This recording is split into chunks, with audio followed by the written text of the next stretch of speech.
Ready to go? Yes. We are ready. Well, good evening, everyone. Welcome to the Senate Committee on Rules, Government Ethics, and Oversight. The hearing tonight, we have the Rhode Island Department of Labor and Training.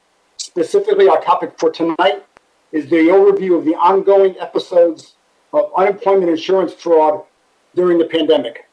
We are all well aware of the fraudulent claims that have been made.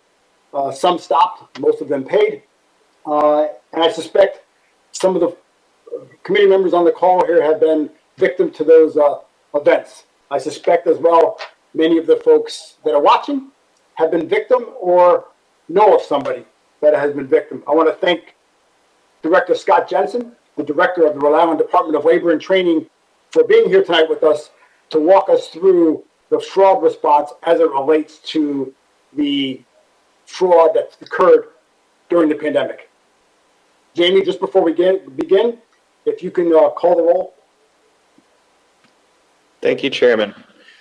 Senator Acosta. Present. Senator Dela Cruz. Here. Chairman DePalma. Here. Senator Oyer. Here. Senator Coleman. Here. Senator Lombardo. Here. Senator Seveny. Here. Is here. You have 7 members present. There is a Jamie, present.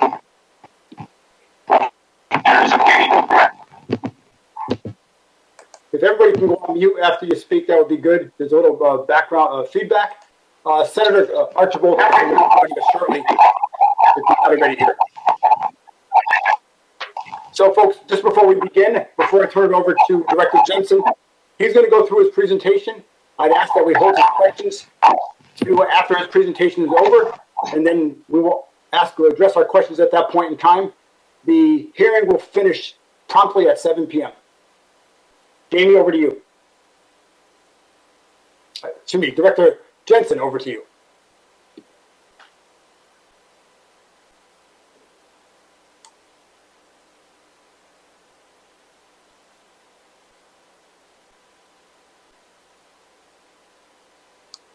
Director Jensen, you might be on mute.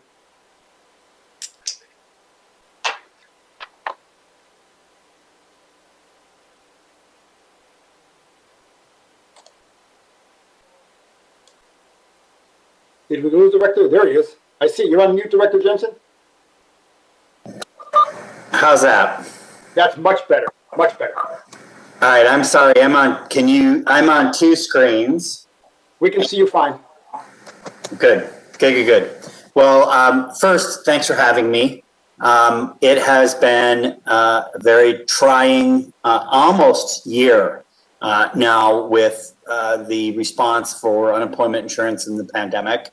It's terrific that you all are holding this hearing and we're figuring out how to get on with business because there is a lot of important business to do. So without much further ado, let me see if all right. So, we're just going to walk through these slides very quickly, just to make sure that I hit some of the key points for you all about what has happened with our UI response, generally speaking, to the pandemic, but also where we are with fraud and what's happened. By all means, I'll go as quick as I can, and feel free to interrupt. I just want to, and ask a question if you think it's relevant. Happy to answer, and we'll just kind of make our way through it. Director, we'll do questions after your presentation's done. Very good, Senator. Any way you'd like to do it as well, we'll do it that way. Really wanted to just start with a couple of critical vocabulary pieces here.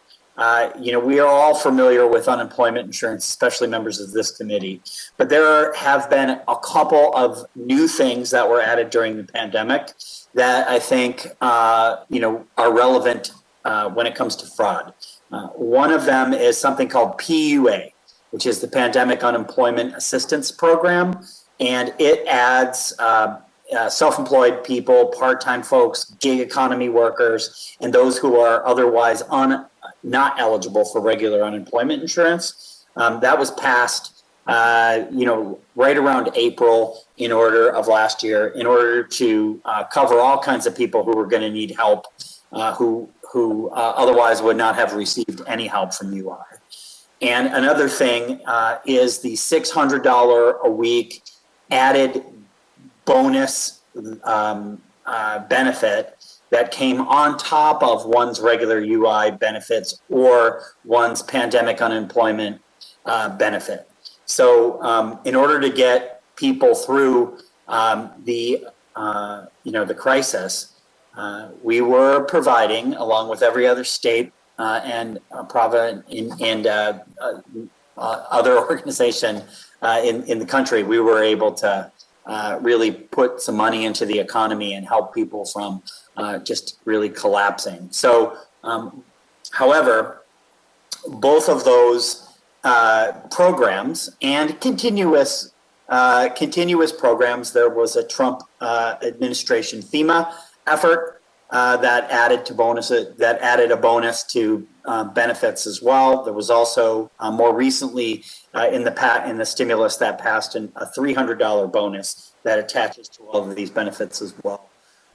Those richer benefits really make a tempting target to fraudsters. So in the United States, and not just in unemployment insurance, but also tax returns, PPP loans, many other forms of federal reimbursement of funds were attacked by fraudsters. And the kind of fraud that really made up and still makes up the bulk of what's been going on is called imposter fraud. And I just wanted to spend just a minute describing how that works. What happens is a fraudster gets personal identification information from unsuspecting citizens.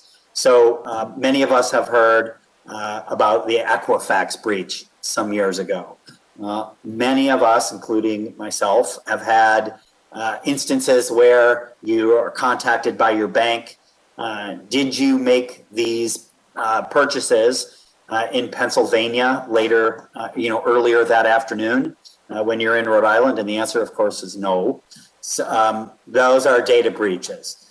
In addition to the criminals doing whatever they're doing with your information, unfortunately, they also aggregate it and sell it.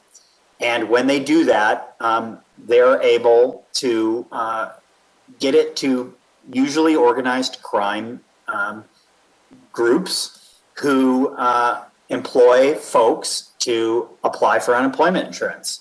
And they present with stolen personal identification. So it is really difficult to tell a real person from a fraudulent person, because the information that the fraudsters presenting is absolutely real. It's the right social security number. It's the right date of birth. It's the right workplace. It's the right job, and so on. So really tough thing to deal with, especially in the middle of a global pandemic. And this next slide just really speaks to the challenge. On the one hand, Director, if I may correct it, yeah. we don't see the slides advancing here. Are you serious? Correct. That's bad. That's a lot on that. That's a lot on that first slide. That is a lot on that first slide.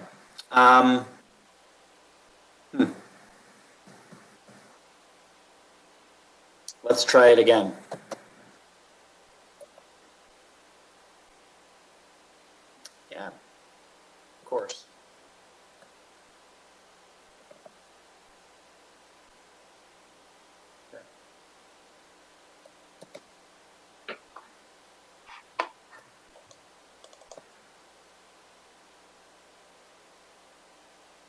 Can you see it now?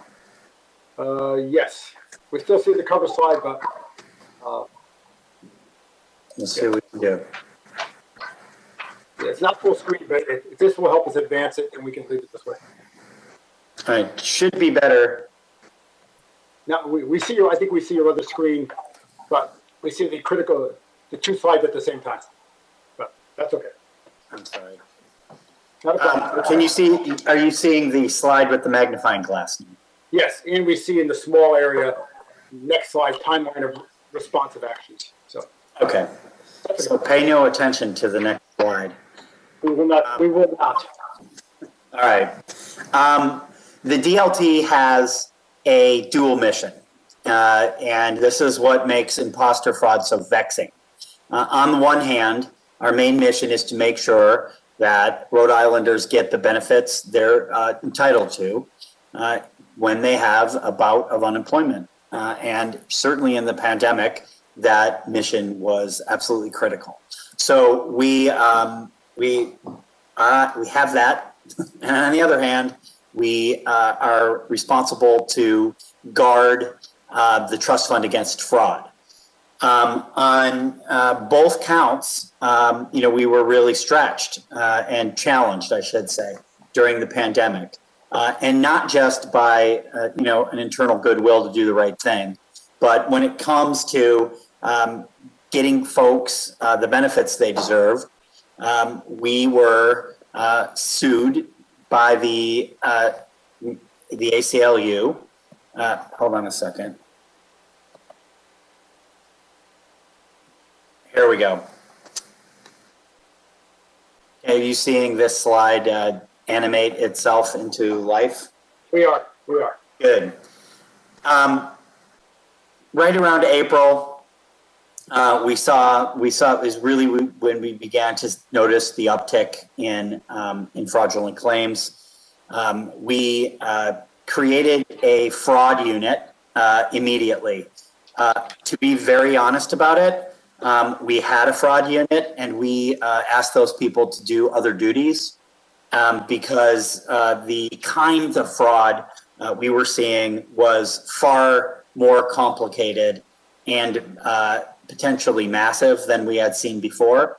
My colleague Mike White is on this call with us. Mike, he's a lawyer at DLT, a former prosecutor at the state's attorney's office. He prosecuted murder cases, so we felt like we needed that investigative strength when it came to dealing with this instance, and also with working with our partners in enforcement, who include the Rhode Island State Police, the FBI, the U.S. Attorney's Office in Boston, and the Inspector General of the U.S. Department of Labor.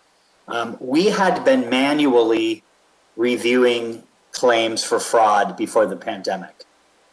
We were averaging in the neighborhood of about 1% fraud out of total payments made.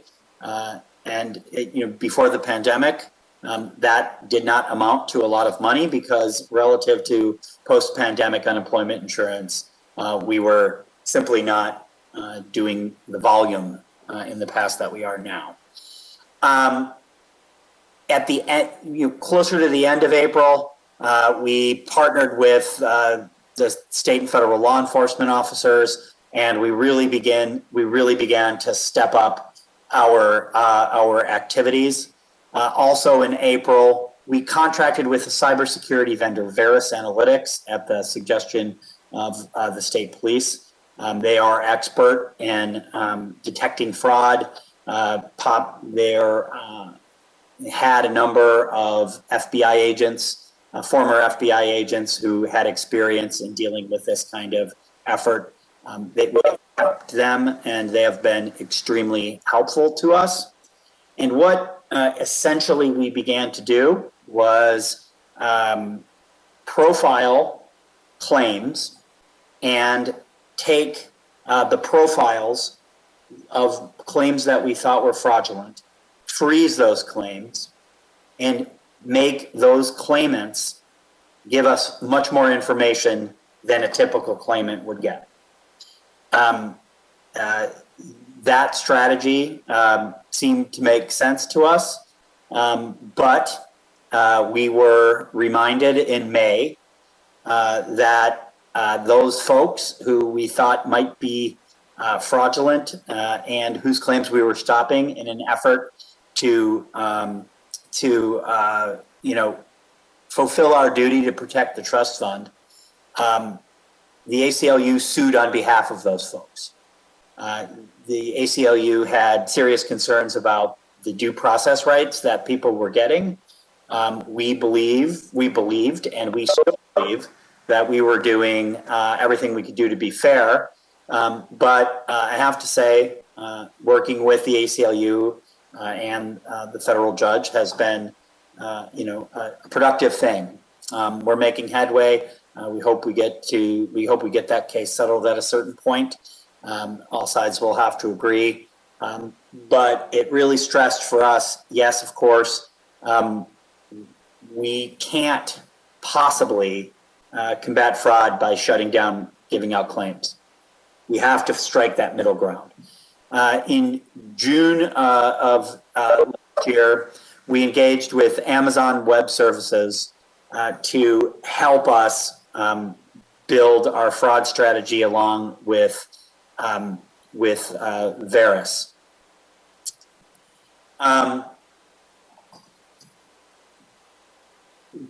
Remains an ongoing investigation. So to date, we've confirmed about $23 million in fraud, which is about 1% of the total amount paid. We have paid over $2.6 billion in benefits through all of the programs that we're administering in unemployment insurance. So about 3/4 of those programs are federally funded, and about 1/4 are state funded. So the hit taken by fraud goes proportionally to the feds and to the state trust fund. To date, we've been able to claw back $3.5 million of these payments, meaning we've worked with banks around the country to pull back money out of accounts that we've identified as fraudulent. That effort is also ongoing. And there is also an insurance claim that the state is going to file to try to recover some of these additional funds. And, Mike, would you quickly just describe where we are with that effort? Yes, the state has a $25 million crime insurance policy with a company called Zurich. And we initiated a claim back in June, shortly after we identified the fraud that was happening in the unemployment system. They asked us to substantiate our losses, and after engaging in some discussion about that, we determined that we had to come up with a solid, concrete dollar figure. And since we're in the process of mitigating our losses by doing the bank clawbacks, they've continued our deadline to April of this year. So we're going to follow up with them in April, and hopefully we'll be able to make a valid claim on that insurance policy. So what are we doing now, and how are we going to be doing it in the future? To begin with, we started right at the beginning, back in April, of manually identifying suspicious claims. So I don't want to get too deeply into the strategy, but I do want to characterize it for you so we know, so you understand what we're trying to do. When a claim comes in, right at the beginning, it was really, it's difficult to tell if it's fraudulent or not. That's why we ask people when they get notice that an unemployment insurance claim is taken in their name, which we always provide a mailed notice to everybody who's a claimant. We also, when anyone applies for unemployment insurance, they have to tell us who their employer is, and we notice the employer as well. So for every single person who's going to be applying for unemployment insurance, there's two mailings that go out, one to the person, one to the employer. Those are really important pieces of evidence because that is how we can verify that someone has been defrauded. So if Scott Jensen, if a claim is filed in my name and I get one of those letters, we ask people to send it to the state police where they log it, and then the state police inform us of that claim. What we're going to do then is, if you will, digitally fingerprint that claim. So, for example, this will surprise no one. We're curious about what bank this fraudster used. We're curious about what IP address they used, and many, many, many, many other factors, because we're looking for that profile. And when we find that profile, come to us again, we're going to stop that claim. And when that claim is stopped, when a profiled claim is stopped, that's when we're going to use a identity verification mechanism that works in accord with the kinds of principles of due process that we're talking about with federal court and the ACLU. So that is a lot of work. And, when we began at first, we would get a list of those claims on an Excel spreadsheet, and we would use that Excel spreadsheet to try to determine what the profile looked like. We would then send that to our partners at Varus. They would enter the information into an algorithm, artificial intelligence algorithm, and we would, in a very clunky way, refine the profile over and over and over again each week. That now is automated, and we're further automating it to make that happen in real time. And I wanted to describe to you just a little bit the anti-fraud strategy that we're weaving into the fabric of our cloud-based consumer service platform. And it's, this gets, a little bit of follow the bouncing ball, but it's really important. During the pandemic, the limits of the Rhode Island unemployment insurance technology became very apparent. And, I want to be extremely clear about this because it's tempting to think, when I tell you that we have an AS400 mainframe, IBM mainframe on which we run the UI program, that when you think of fraud, you're thinking of a very old computer in the basement, held together by duct tape, maybe smoking a little bit, that the thieves are able to crack into. And that's a misleading and false picture. What really is the case is these thieves are coming in. It's not a technological issue in the sense of warding off the bad guys. It's they're coming in and they look like the good guys. So this sort of profiling system I was describing is necessary because is facilitated by cloud-based computing, because with more computing power and more touch of the claimant on our new and improved systems, we're able to gather that much more data and make that much richer of a profile that is able to protect the trust fund that much more, while at the same time allowing legitimate claimants to be able to get the benefits they so badly need. So we went partially onto the cloud during the pandemic simply to deal with the volume, and that move to the cloud has been is allowing us to make much more sophisticated calculations on deterring fraud. So, again, it's that cycle of recognizing patterns that the fraudsters are using, and then stopping the folks whose claims are imposter fraud. So, many of us have received in the mail notifications that somebody's taken an unemployment insurance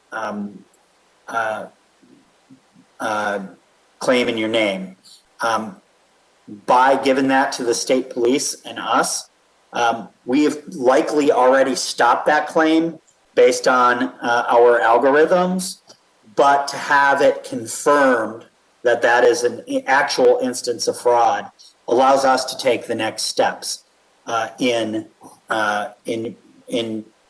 mitigating fraud more going forward. So for sure, that's the end of the slideshow. But for sure, we've been seeing since January a huge uptick in fraud. However, we've also kept up in a corresponding way with a much more robust hold on many claims. So, we're seeing enormous claim levels right now, and a lot of those claims are fraud, and we're stopping them. And then a lot of people are getting these letters in the mail, many of you. We're hearing about it from ourselves from claimants. We're hearing about it from the press. And it is really important to get those claims logged into the process that we developed with the state police, so that, again, we can digitally fingerprint those claims and feed it into the algorithms and catch the latest round of fraudsters trying to steal out of the trust fund. So, I'm sorry the technology made this a little choppy, Senator. Maybe we can stop sharing the slideshow. That'll be good. Talk. Because I think, and of course, I answer questions.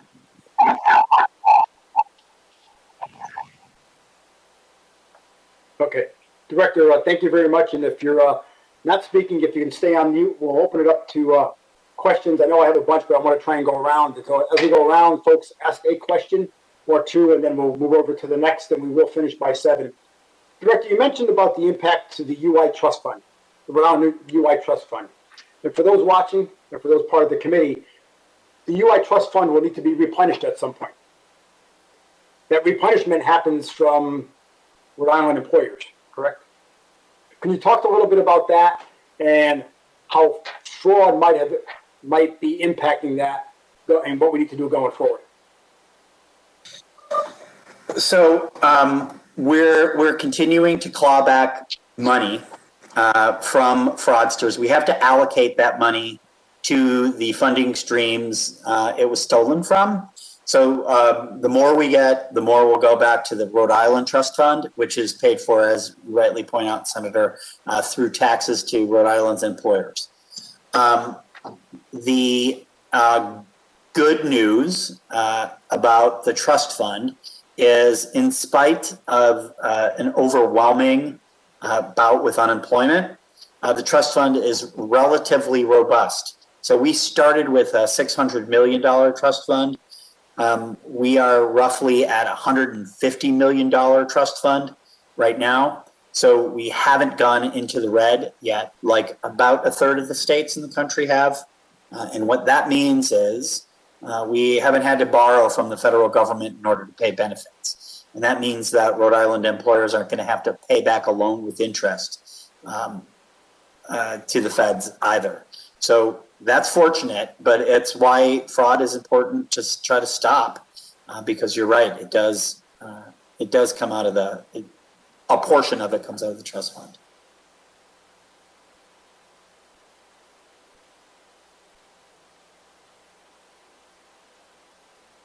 Now you're on mute. I follow my own rules. I go on mute when I'm not speaking. But in fact, this happened 10 years ago after the Great Recession, where we had to go borrow money to put into the trust fund from the feds, and we had to pay that money back. So, one other question, then we'll go around. Every state has this issue, and I've talked to many senators and legislators are on committees and conference calls with legislators from across the country on various and sundry topics, and invariably the topic of UI fraud comes up. I had this conversation with a colleague I know very well as part of a cybersecurity task force from California. At the point in time, it was a certain number. Looking at an article yesterday, they were estimating that it could have been in the $10 billion, $9.8 billion category. That might potentially double what it was. Given what we're finding in Rhode Island, given what other states are finding, how is that information shared with regards to the same people trying to do different places via the same digital signature?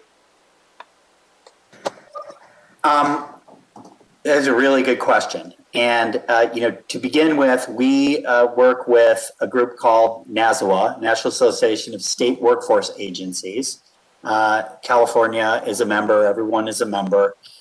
They have a technology group through which we're able to share information with other states about the kinds of fraud we're seeing, right down into the sorts of profiles that we've been discussing, Senator. And I have to say that we are a donor to the NASWA operation, but we haven't received a lot of benefit from it because we're a few steps ahead of most of the other states in the country. I hate to say, Okay.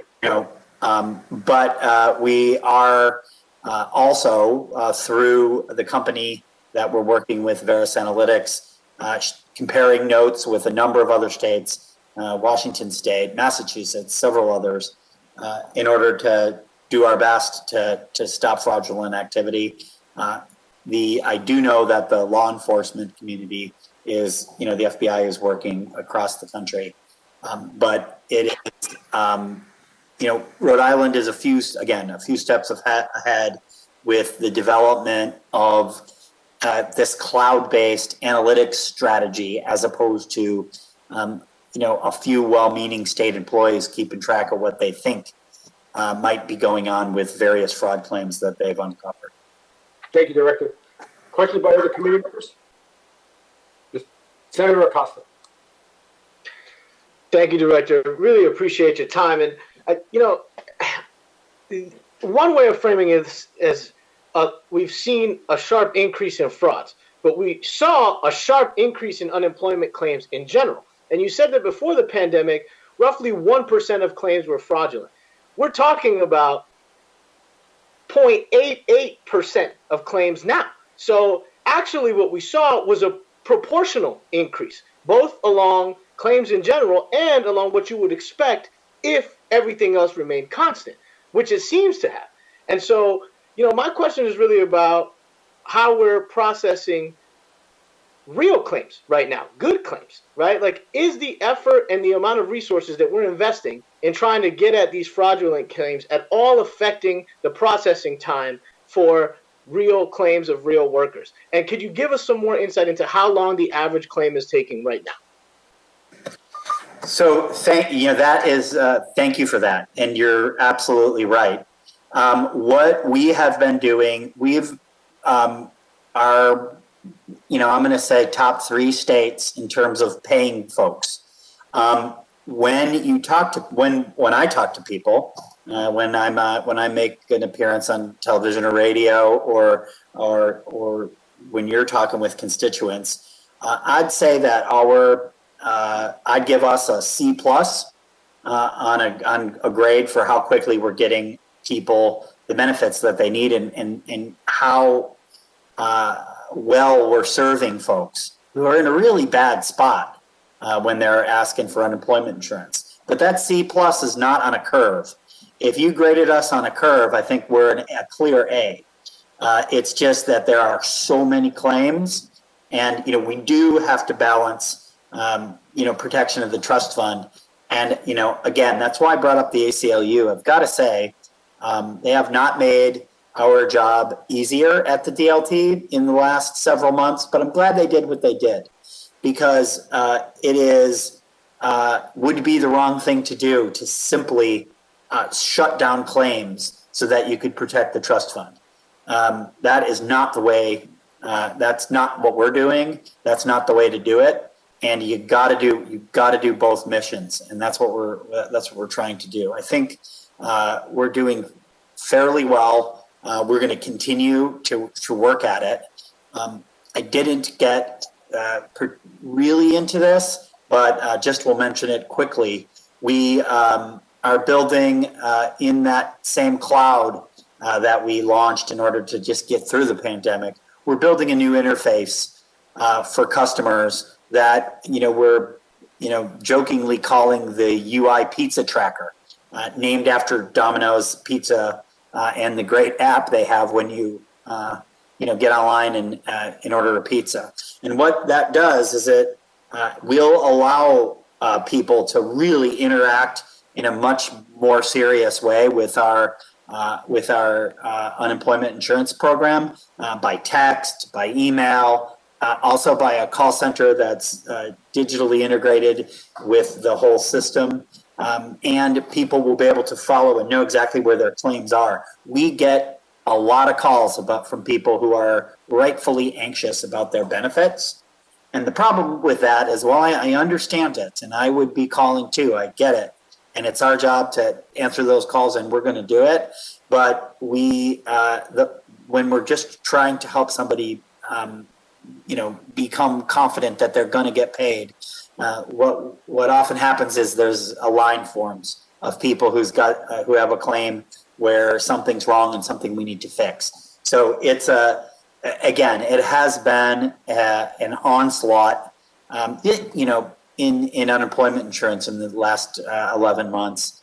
And I just want to add, just to answer your question, Senator, just a little bit of context. The record week that Rhode Island has had for unemployment insurance claims was at the beginning of the banking crisis back in the 90s. And we had 5,300 claims in a week, and people thought the sky was falling. We had 40,000 claims one day. We beat that weekly record for in a day, every day for like 2 months. So the volume is, the governor had to shut down the economy in order to keep people alive. That's never happened before. Right now, 80,000 of our friends and neighbors are going to call on this Sunday, and they're going to certify a UI benefit. And those aren't fraud. Those are real people who need help. They're going to call on a cloud-based IVR and IWR, so they're going to be able to get through. That's good news, but it remains a crisis. So, I think we're doing a good job. I think we realize we have to do better, and we're going to keep working on it. Director, thank you. If I can go to Senator Archibald.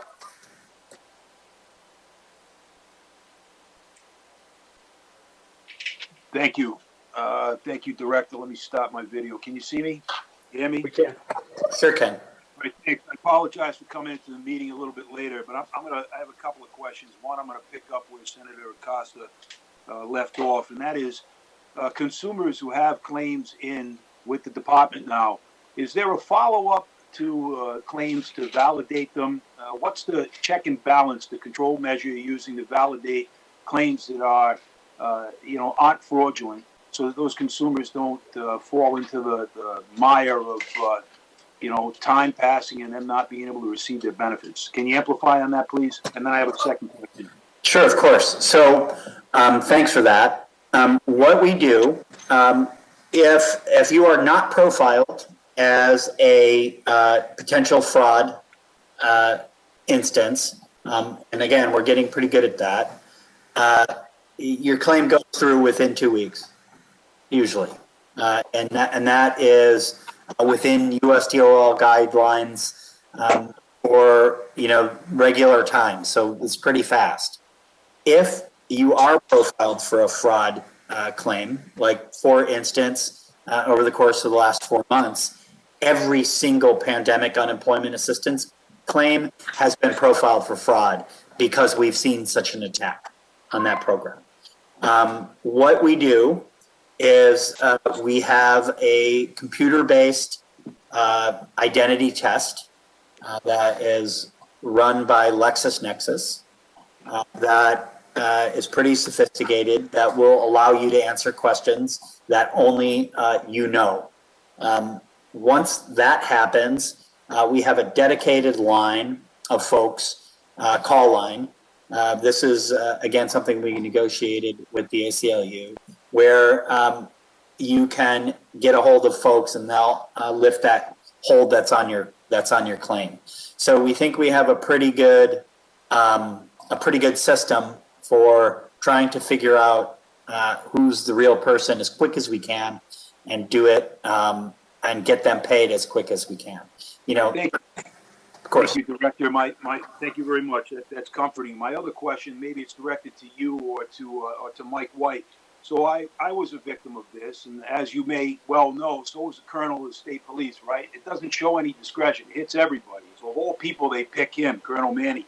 And I understand there's a database, the State Police under Lieutenant Salisbury's running it, where you put in the fraudulent claim, that information is collected, and then there's a stop put on the payment of the claim, and it helps you to investigate the validity of whether or not it's a fraudulent claim.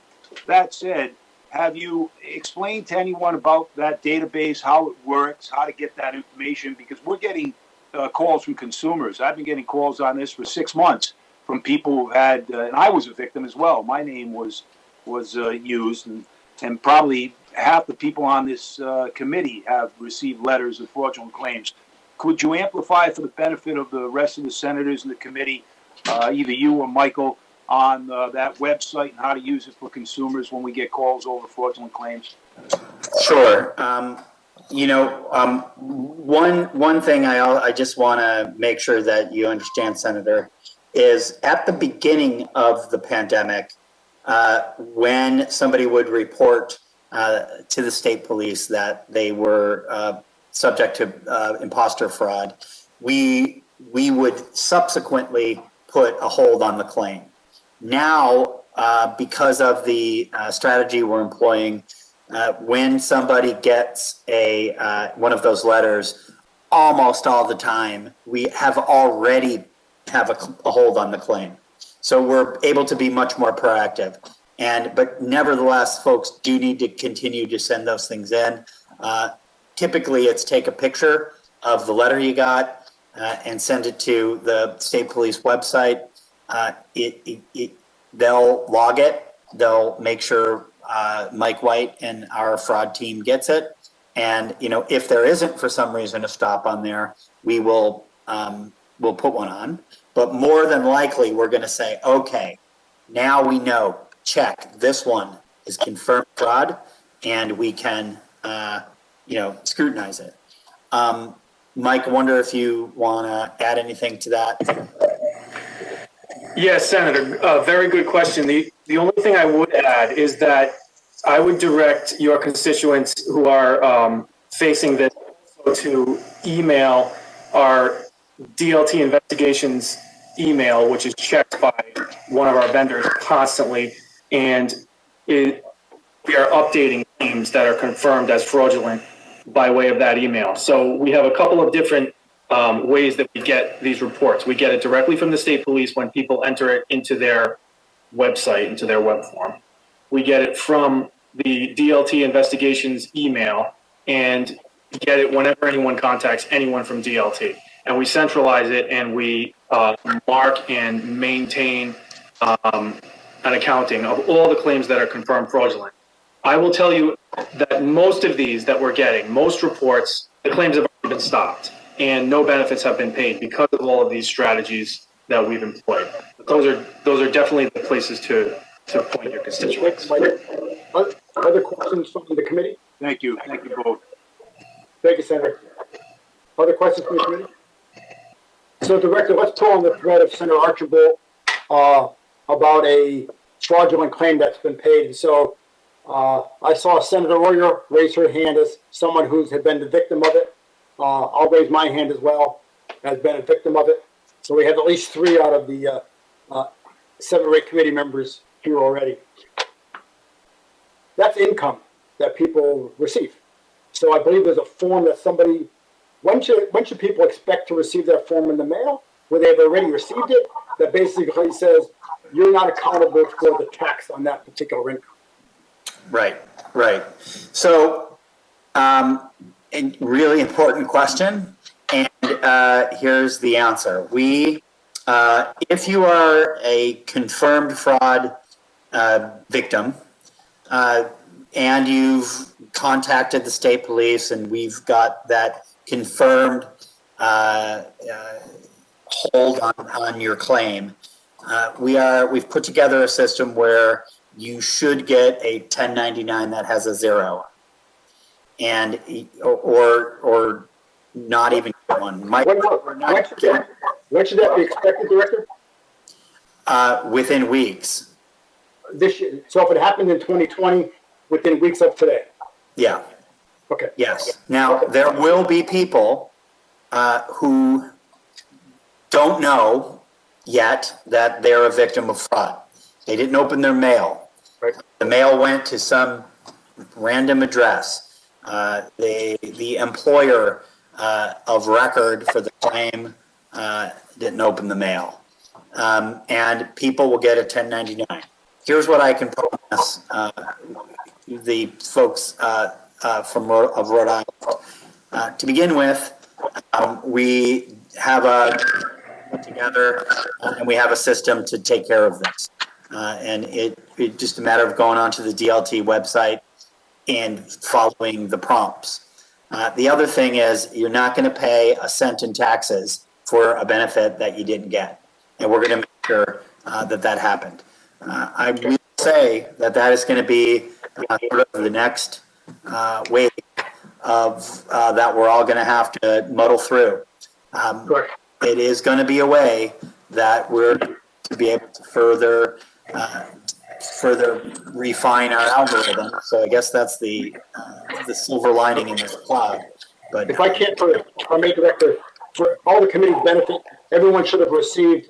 And for those who are listening, there's an October 2020 report that you received called Report on the Response of the Department of Labor and Training to COVID-19 Pandemic.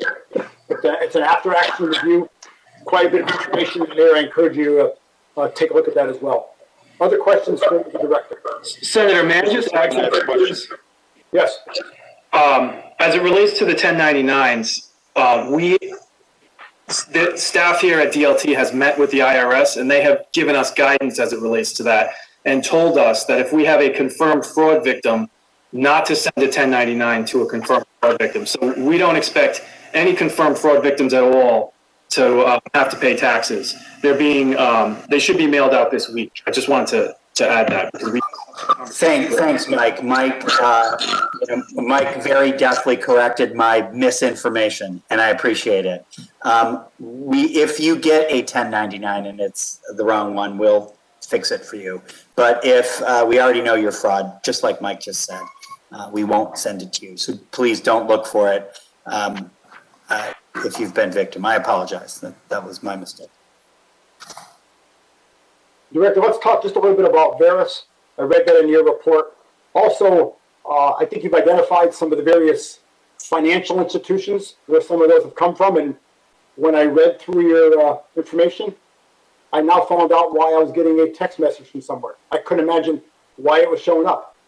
I read the fraud report that you put together. I now, next time I get it, because I typically delete them, it's like somebody must have gotten my email somehow. With regards to Varus, how much was did the contract cost us? What value do we think we got? Do other people use Varus as well? What's the period of performance? And we have about 2 or 3 minutes. I want to wrap up at the end. Sure. So Varus was, I'm going to have to get the exact amount of the contract, but it was very reasonable. I want to, I don't want to speculate because it was 9-10 months ago, but we're happy to provide you that information. It's on the portals. We are about ready to contract further with them in order to build a much more robust system going forward. I think they've been an amazingly good partner. They have been willing and really good at digging into the difficult and complicated nature of this problem. It is not the same thing as dealing with UI fraud is not the same thing as protecting credit card information from Amazon. It's just different. We are bound to give people benefits. We have to. That's our job. So we have to do this more sophisticated effort, and Varus really helped design the strategy and is really been very, very good at implementing it. Other states are using them. I'm not sure exactly who. They also have been recently purchased by a much bigger security firm that has added a lot of value as we are combating this problem daily. I hope that answers your question.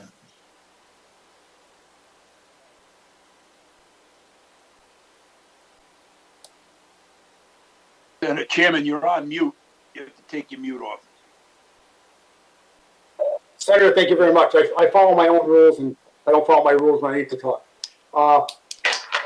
If there's any ability to get us I'll say Pareto analysis of, and I think because of the way the rules have been relaxed, I'm not going to ask you tonight, but if there's things that need to change in Rhode Island general law, let us know, or let the leadership know in the House and the Senate with regard to that. Whether there's certain things that need to be in place that are beyond the purview of rules and regs within your department. But I think I would suspect, given that the criteria, the rapidity or the velocity with which claims were processed, if you can give us a Pareto analysis of how many got 1 week, how many got 2 weeks, I would suspect that the S-curve drops precipitously over a small number of weeks. As soon as somebody knows about it, they call it, where had you had the previous system in place, it took a little longer for someone to actually get the UI benefit that they were entitled to. So the fraud that would have manifested itself in the prior situation didn't happen because those mechanisms were taken in place. But because of the pandemic, we saw some claims being processed much quicker. So the thieves, the criminals, took advantage of that thing being processed quickly. So if that Pareto analysis can be provided at some point in time, not urgent, of how many weeks that claim went on for before it got targeted as fraud. Sure. I think what we'll see for sure is as the pandemic started, it took us longer to put a hold on claims than it does now. But one thing that I'm most proud of in the slog of the last 11 months has been we've been able to be as transparent as we can. That after action report really does lay out what we did to open the door at the beginning of the pandemic so people could get paid. And many of those things that are listed out in great detail will not resonate necessarily with all of you when you read them right off the bat. But they are they're very modest. I want to make sure I state that the things we did, because we did them early, because we knew we were going to have to get people paid, we were able to make modest adjustments that I don't think did have any bearing on how much fraud we saw later. I'm very curious once the dust settles and the inspector generals do all of their work to see a proportional analysis of how each state was victimized with fraud. I think that we're going to come out okay. 0.88 Senator Acosta was much better than my sloppy 1% assertion earlier. But yeah. Director, thank you very much. And whether it's the Inspector General or the GAO, I hope at some point the GAO, the General Accounting Office, does some kind of an analysis on this to really give us some insight, because what's the private information, the personal identifiable information is gone, it's gone. It doesn't expire. It can be reused time and time and time again. So whatever we need to do, we need to figure out how we address this going forward. I don't think it's easy, but hopefully with some other means, we'll be able to address this and other things as well. Thank you to you. Thank you to Michael for the time. Thanks to the committee. Thanks to Cap Perez for being here as well. And Nick Perillo, the committee legal counsel. So folks will meet at some point. Nick, thank you for being here with us as well. Nick's the legal counsel for the Senate Committee on Rules, Government Ethics, and Oversight. And as I promised, we would be done by 7. It is 6:59. Going to give you back 30 seconds. Can I have a motion to adjourn? Chairman, I'll make that motion. I want to welcome Nick Perillo. I've known him in his practice when he was with the PDs. He's an excellent attorney, and it's a pleasure to have him here. I'll make that motion. Thanks. Is there a second? Welcome. A second. Second, all in favor? Aye. Anybody opposed? Thank you very much. Thank you, Director. Thank you, Michael. Jamie, thank you as well. And Capital TV and Red Data. Have a good evening. Have a great night. Bye-bye.